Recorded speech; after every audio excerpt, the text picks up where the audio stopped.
नमस्कार, मेरा नाम है संजू और आप देख रहे हैं द उत्तराखंड न्यूज पर देश और दुनिया की ताजा खबर।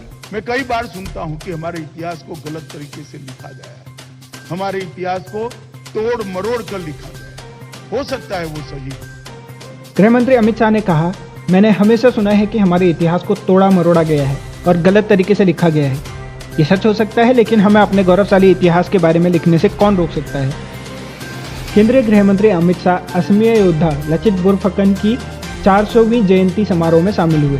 इस दौरान उन्होंने कहा कि लचित का जीवन न केवल एक सेनापति के रूप में बल्कि एक देशभक्त के रूप में रहा। सराय घाट की लड़ाई को आज भी याद किया जाता है और याद किया जाना चाहिए। शाह ने आगे कहा, मैंने हमेशा सुना है कि हमारे इतिहास को तोड़ा मरोड़ा और गलत तरीके से लिखा गया है। ये सच हो सकता है, लेकिन अब हमें अपने गौरवशाली इतिहास के बारे में लिखने से कौन रोक सकता है। शाह ने कहा, मैं यहाँ सभी विद्वानों और प्रोफेसरों से अपील करता हूँ कि वे देश के किसी भी हिस्से में 150 से ज्यादा वर्षों तक शासन करने वाले 30 साम्राज्यों और 300 ऐसे महान व्यक्तियों के बारे में शोध, अध्ययन और लेखन करें जिन्होंने देश की आजादी के लिए लड़ाई लड़ी और बलिदान दिया। गृह मंत्री ने आगे कहा कि हमने उत्तर पूर्व के राज्यों को करीब लाने का काम किया है। नए विकसित हवाई अड्डों और रेलवे लाइनों ने दूरी को कम कर दिया है और इस क्षेत्र को मुख्य धारा से जोड़ दिया है।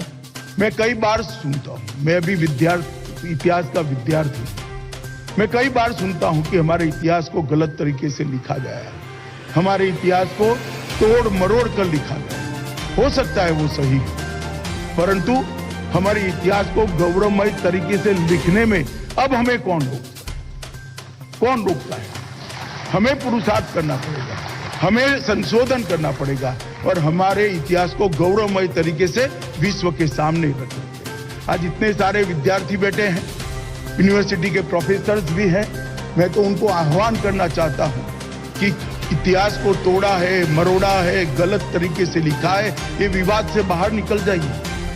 आप 30 बड़े साम्राज्य जो 150 साल से ज्यादा देश के किसी भी हिस्से में शासन की और 300 ऐसी विभूतियां जिन्होंने देश के स्वतंत्रता के लिए अपना बलिदान दिया, पूरा जीवन जिए, विजयी हुए और जरूर पड़ी वहां जान का भी बलिदान दिया। ये 30 साम्राज्य और 300 विभूतियों के जीवन पर आप लोग R&D करिए, आप लोग रिसर्च करिए, इन पर लिखिए और नए इतिहास की शुरुआत करिए। नया इतिहास आएगा, जो असत्य है वो अपने आप चला जाएगा। और मैं आपको कहता हूं कि देश में एक ऐसी सरकार आई है जो देश के गौरव के लिए किए गए किसी भी पुरुषार्थ और किसी भी प्रयास की समर्थक है।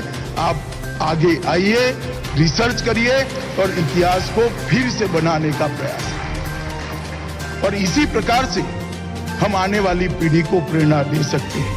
द उत्तराखंड न्यूज से जुड़े रहने के लिए चैनल को सब्सक्राइब करें और देश और विदेश की ताज़ा खबरों को सबसे पहले जानने के लिए बेल आइकन प्रेस करें।